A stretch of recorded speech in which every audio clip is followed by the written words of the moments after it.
Hi everyone. Just tell us something a little about yourself and your journey to begin with.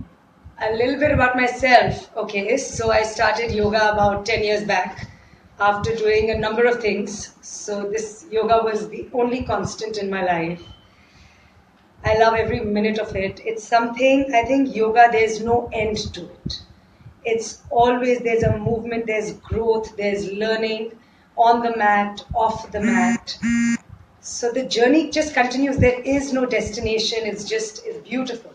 So it started in London, and then I've been teaching in Mumbai for the last 5 years, and yeah, that's it. Awesome. So, few of our viewers have some questions for you, Okay. and so I'm going to just start shooting the questions. Shoot. Okay. So, is there any ideal time related to when you can do yoga?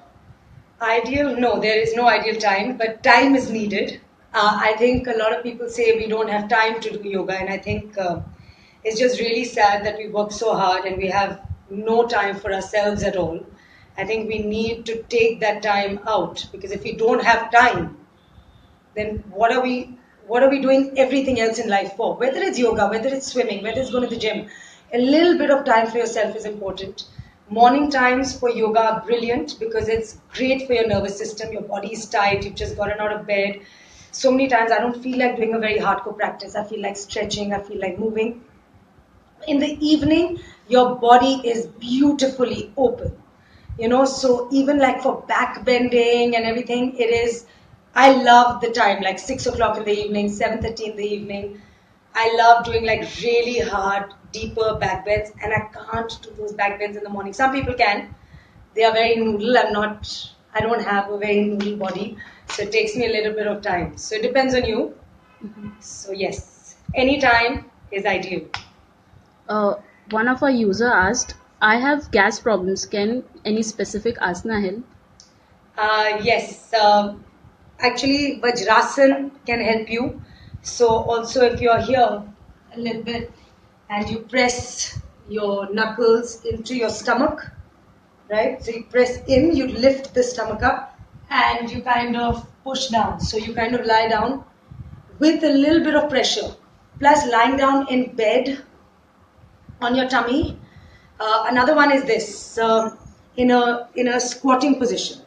Just in a squatting position is really nice to let go of gas. Do it when you're alone in a room. All right, not anywhere else where you're taking the gas out. Okay, so yeah, and that's it. So I mean, one or two things, yeah, that'll help. Uh, Other user asked, is aerial yoga a good option? I think aerial yoga is a fun option. I don't know if it's the best option because yoga requires gravity. We work with gravity.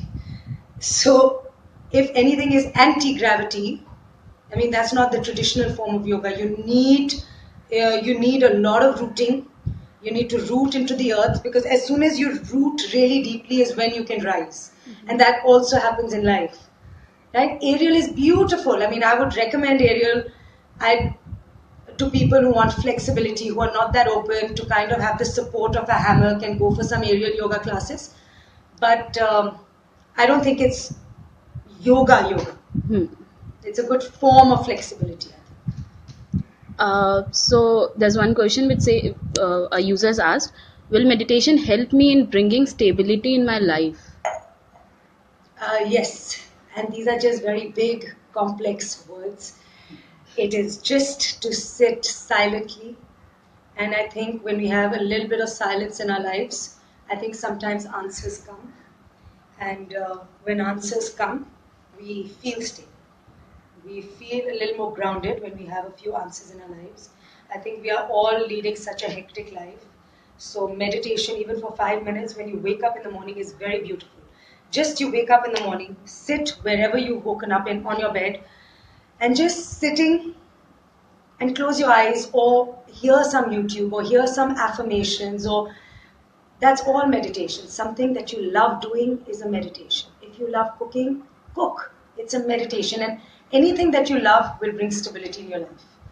So meditation is not just about this meditation is about everything that you do can be meditative, and because it's fun. Anything that's fun, anything that's coming right from here is meditation. Right? So yes, it will bring stability in your life. Gary Ahuja asks, I have a neck problem, but what can I do? Don't we all? So the neck, we all have neck problems. I mean, this part is like the tightest part of our bodies because we hold a lot of tension here and on our shoulders, and because it's all the neck is your spine. What ends up happening is all this area is joined. It's locked in. It's like a corset of ribs and lungs, and it's tight. So all this area shoots up. So yes, there are lots of neck exercises that you can do. And also, I think one that I will teach you today, which really kind of helps, is when we are normally, if you notice even your neck right now, it's like this. You know, we protrude our chin out and we sit like this. So actually the back of your neck has shortened and the front of your neck is quite long, right? So that's why like shoulder stands and all kind of, what they do is they kind of pull back. So they kind of pull your neck back where you're feeling like you have a double chin here. So in exercises, you take your two fingers and you push back. So when you push back, your shoulder blades will slide down the back. When your shoulder blades slide down the back, your manubrium, your higher part of the chest and your sternum will lift up. And that the shoulders will move back. Everything, when you do this option, everything will come back in its place. Now, the thing is, I'll teach you this and you have to do this 10 times. You hold it for like 10 seconds, release. Release it, like protrude it out like you're an aquatic bird. You like, and then you pull back in. You do this a few times, you'll feel a lot better. That heaviness will start to dissolve. And I hope that helps. Yeah. So Rohit asks, besides yoga, what is your favorite kind of workout? I love swimming. I love the water. I think it's got such a calming feel to it. Even like my studio, it just has the sea and nature. It kind of it calms everyone who comes. Like all my friends, my family, they love it. Like the students love it because it's the water brings out a calmness in us because we are water. So it's something that we are back with nature. I think when we are in water, and I love ice skating. I'm a professional ice skater, so I love it. Pablo asks, if you is yoga difficult if you are not flexible? Flexibility, Pablo, is not a prerequisite for yoga. It is what you gain when you do yoga. So when a lot of people tell me, you know, I'm not flexible, and it's like this scare that I'm not flexible and I can't do yoga. You can do yoga. It is just that you learn how to be flexible. It's like me telling you, I want to learn tennis, but I don't know how to play tennis. So can I do tennis? Can I? You have to go for classes to learn how to play. So the same way you have to go for classes to learn flexibility, to open the body out. It is hard because it's taken so many years to bring a tightness in our body that it takes time to open it out, and there's a learning to it. Sushil asks, any tip that help better concentration? Any tip to help better concentration? I think when you do classes, when you do yoga classes, I find when I'm doing my own class and when I'm teaching as well, but when I'm doing it myself, when I do yoga, there is this movement because yoga has so many different parts that need to kind of come together that I don't think there's any other form. Like when you go to the gym, your mind can be somewhere else, right? But suddenly when somebody's telling you, open your arms, lift, pull the shoulder blades down, open the fingertips, engage your legs, you're working on so many different body parts that your concentration level, especially when you're listening to the teacher, you're really not thinking of anything outside. You're thinking, what is my body doing? And how can I make it anti, like, you know, if I'm doing something, I'm like this, I'm trying to pull back. So that's hard work. To gain flexibility is hard, to gain strength is hard, but that's the challenge, that's the beauty, that you slowly move. And you're able to do that. And it's helped me a lot in concentration. I think I used to be all over, you know, my mind used to, and my mind still does a little bit, still learning. But yeah, I've learned how to create concentration through yoga. Yes. So, many people are asking that they are working like long hours and they are getting this back pain. So, can you suggest some asanas for it? Like, Yes, before the asanas, change your seat. Change the seat. Chair is the worst invention made in mankind. Like you have to sit. We used to sit like this, right? And suddenly the chair. Oh, I love it. So that's bad. Okay, and then you have the computer. Not just the computer. Look at what we do with our phones, guys. When we look at the phone, right? Are you looking like this? No, we're looking like this. Notice how and we're on the phone a lot. So forget just being on the computer. We are also on the phone a lot. It's like this. So yes, we do have a lot of exercises which we do on the computer. Whether it's like, whether you're opening your neck out. I mean, that I can't do it here, but there are lots of different exercises which you can do on your desk. You can open the hips up. So there's one beautiful one, which is again, you bring your right leg forward and you're on the chair and your desk is here and you just lean forward. You start to open the hips up, which get very tight. Also, when you're on the computer for long periods of time, your hip flexors, which run, these are your psoas. They run from here to here. So when you sit, you close them down. See, I've closed my hip flexors. Now I'm sitting for long periods without getting up. I need to kind of get up to open. So what yoga is also teaching you is like, if I'm going into like a back bend, I'm actually, what am I doing with my hip flexors? I'm stretching them out. And the hip flexors create a lot of inflexibility in the spine. So very simple tips. Walk around. Sit for 15 minutes, 20 minutes, walk around a little bit. On your chair, the back of your chair, find an opening where you can really open out, breathe in. You can do a lot of pranayams on your chair where people don't even need to know. So yes, there are lots of things you can do on the desk, which you don't always need time. If you don't have time, a lot of us don't have the time. So I can't say, please, you have to come for a yoga class. A lot of us don't have that space in our lives to sometimes do it. So you can do it on your chair, you can do it on your desk. Any edge, kind of open your back through that edge. It's like ironing your back out. Open it out because you're like this. So what do you have to do to counteract? This. So that at some point you become straight. one of the user wants to know, will yoga help me in curing my migraine attacks? Migraine attacks. Firstly, stop fighting with your wife or your husband. That's one. Migraine gone.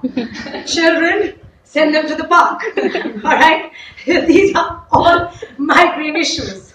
Okay? I think also a cold towel. I think we create a lot of heat in our body through the day. So a cold towels I like. So you wet like a small towel, 2 towels, and just place them before you sleep on your forehead and on your tummy as well. Like these are the 2 areas of heat, of stress. Anything that's related, any disease in the world is related to the mind. And because we overdwell in it, it becomes worse and worse and worse. Don't overdwell. You need to cool down the brain. So, and I can't even say do yoga. I mean, honestly, like, firstly, of course, you can't do yoga when you have a migraine. You need to sleep in a dark room. But a lot of head exercises, a lot of shoulder stands, sarvangasanas, head stands, which kind of bring blood into your head, will help in migraines. Rachel asks, if I am a newbie to the yoga, what is the best way to start yoga? Join a class.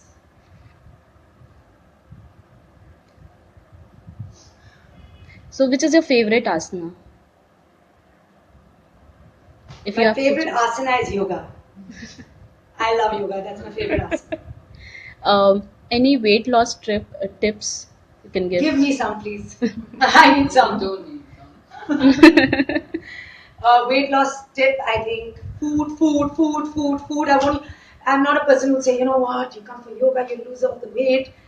You do lose weight. I think stress is your biggest killer.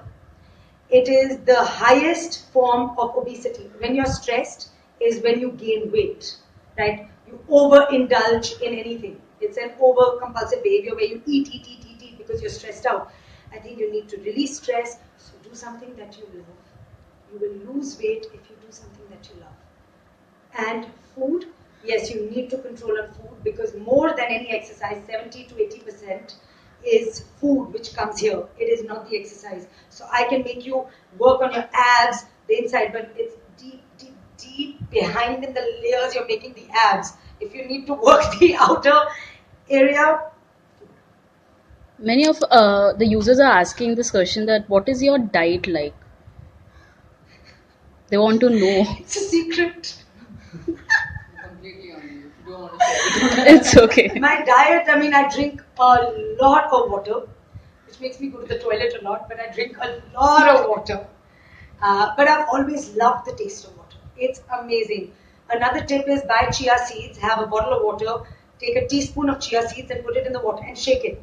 In about 10-20 seconds, and it makes me feel like I'm eating something. So when I'm drinking water, like anyways they say drink water like you eat water. You know, you should drink it slowly. Um, which I'm giving that advice, but I don't follow that advice. Right? I do drink water fast, but I drink a lot of water. I drink a lot of green teas. I will have kavas. I will have any ginger lemon after a meal. I think most of our meals are very acidic. So it's very important to have like two lemons, and squeeze them. So as much lemon, put as much water, and tuck it in. My Guruji taught me that. He's like, tuck up the water because your body will become more alkaline. For a healthy being, you need more alkaline. You don't need acid in your body. Another tip.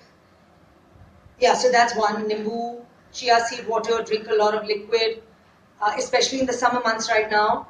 Drink a lot of liquid and have a lot of fruits. I mean, right now it's the mango season, so my fridge used to be filled with fruits. Now it's only with mangoes because you don't feel like eating anything apart from mangoes in this season. So every day I'm calling for a dozen mangoes and I eat a lot of mangoes. So eat what's in season. Do not think it's fattening or not. Please don't believe the dietitians and nutritionists. It is in season. It is yummy. It's not going to come the whole year round. Enjoy your mangoes.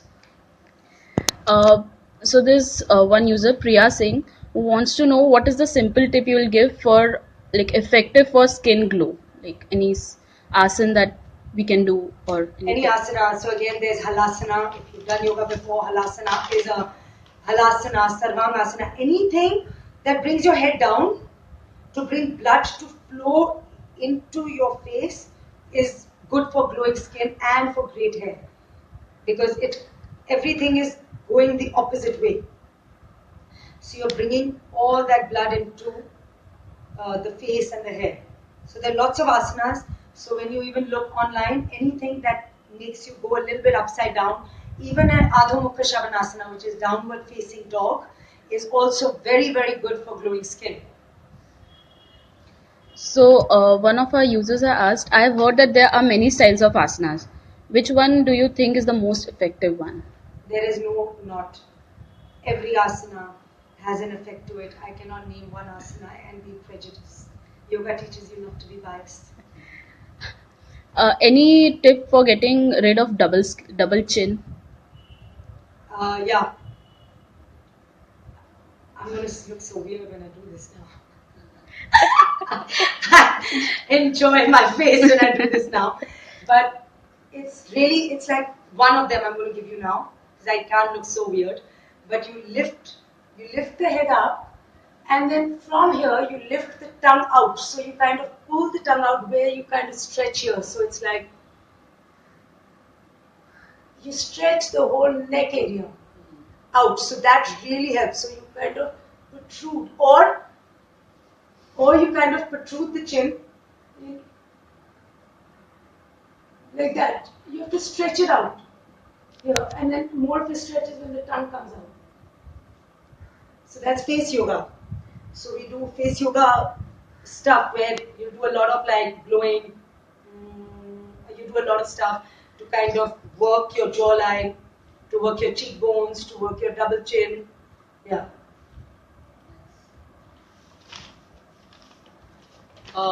Would you like to tell us something about the studio, Yoga Gallery? The The yoga gallery is a home studio. It's a very intimate space. It's a cozy space. Um, it's on the sea, so especially on a high tide, it's as if your house is floating on the sea. It's beautiful.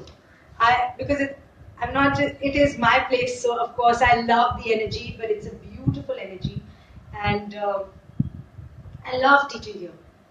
So yes, that's the yoga gallery.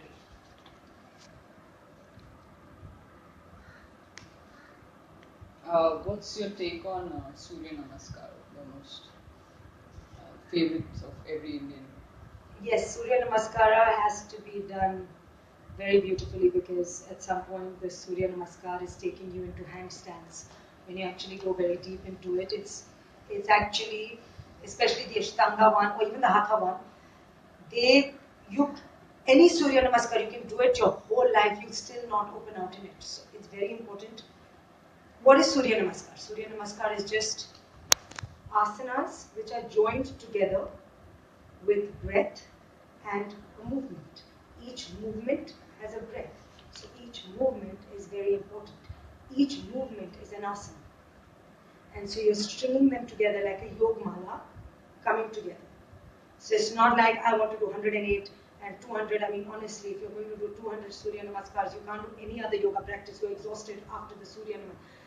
But it's very important to, Surya Namaskar really helps to heat the body. So you should never do yoga also in an AC room or something, because you need heat. Because when you're hot is when you are more flexible. So if you go to a place like London and it's really cold, what happens to our body? We want to kind of close in. So because we are cold, our body isn't flexible. So the more heat you create, the more flexible you become. So Surya Namaskara creates that heat for us with the Ujjayi breath and the movement to move into asanas after that even more beautiful. Myra asks, any particular asana for anxiety to reduce anxiety? Yeah, but I think yoga itself, you can't just do one asana and think that is magic. There's no magic. There's just doing yoga with that grace and that patience and that beauty is magic, because you'll suddenly reach a magical place where you'll be like, you know what, I'm not feeling anxious about this, I'm not feeling stressed about this. We all get stressed and we all get anxious, and it's fine. It's fine, we're human and it's fine. But there is not one particular asana that I can tell you, you know what, I'm going to give you the magic trick. If there was a magic trick, anxiety is the biggest disorder of life, and if there was a magic trick, everyone would be doing it. There is not that one thing. Nia asks, is yoga useful to get rid of sinus? Yes, with pranayamas, it is very useful. It'll help a lot. I'm sure you get a lot of people coming for weight loss and weight gain in terms of yoga. What is the advice that you would give to such people who want to do weight loss through yoga? Like I answered that earlier as well, in terms of you need to be very constant, and there has to be consistency in your practice. You can't be like, I don't want to come to today's class, so I don't want to, and today I need this, and today I need that. There's nothing, you have to be constant with anything, or not even consistent, why am I saying constant? But it has to be consistent. Everything needs to be, so whatever you want, and I would advise you, I would see your body, I would know whether you need to gain weight or need to gain muscle. It's very important to gain muscle, because muscle makes you lose weight as well, because muscle absorbs, like I can eat a lot of food, but that food, because I have the muscle in my body, it helps me to reduce the weight. It eats up my food, my muscle. Where do you see yoga in the next 5 years or 10 years? We see a lot of foreigner trainers coming to India and teaching yoga, although it's initially started from India. So where do you picture it, and where do you want to picture it in the next 5 years, say? I think it's already gone. I think it's everywhere. It's everywhere. It's everywhere. I think in the next 5, I would like more men, especially Indian men, to do more yoga. I think women are really into it. I think men find it hard because they are a little bit less flexible, but you guys have strength. And when you have strength, it's easier to be flexible. But when you're very flexible, it's very hard to become strong. So I think I would want more. I think foreigner men are doing a lot of yoga, but compared to foreigner men, Indian men are not. So in the next 5 years, I don't know where I see yoga. Yoga is already so huge. But I see more people doing it, especially in India. And especially I would like to take it, for me, I would like to take it to the masses. I would like them to learn it because I think when people come to the studio, yoga is expensive. Yoga is not an inexpensive practice to do it in a studio. So yes, I would like to do something for the masses where I could teach thousands of people for free and take it to where everyone is understanding what yoga can do for you. Any particular inspiration or yoga expert that you have looked up to, or someone? I mean, I think a lot of people teach me a lot of stuff. Inspiration, I think I'm my biggest inspiration. Like, if I break through a challenge, I feel so proud of myself. I feel like I couldn't do it, and I'm able to do it today. And it is, of course, with a lot of my family and friends and my daughter and that help. But I think we all need to go through our own hurdles and inspire our own selves with what we have done. I don't think it's about also looking at the other person and what they've done and what you need to do. I think it's growing within yourself every single moment. I won't even say every single day. I think that's my biggest mantra. I don't think there's any inspiration to anything. I think the biggest mantra is how do I grow? How do I learn? How do I become kinder today? How do I become more compassionate today? How can I help somebody in their need? I think when we are able to do that and able to grow, I think we gain a lot of self-respect for ourselves, and I think we start to love ourselves. We look at ourselves in a different light, and it's nice for them, it's nice for you, and I think we need to give more of ourselves, and that's what yoga. I think something that I love, and I'm able to give what I love, and I'm able to give that to other people is lovely for me. Coming to the end of it now, any workshop besides the yoga gallery that you'll be taking for the viewers, or any? No, I will be going to New York soon. Wow. So yes, so I'm going to explore a lot of yoga studios there. Check it out. I think it's going to be crazy, and it'll be a lot of fun. I think so. New York is planned in the next 2 weeks. So yes. So just we're wrapping up the Facebook Live, so just give some final advice to the. I think I've given so much. I'm seeming like a little guru. I've given a lot. I think go chill, have fun. Don't make any goals, because when you make some goals and you can't do them, then there's guilt, and when there's guilt, it's not good for you. Just go with the flow, enjoy yourself, have fun, and whenever the time is right, it'll come to you. And do what makes you happy. It might not be yoga, it might be something else, it might be something else, it might be something else.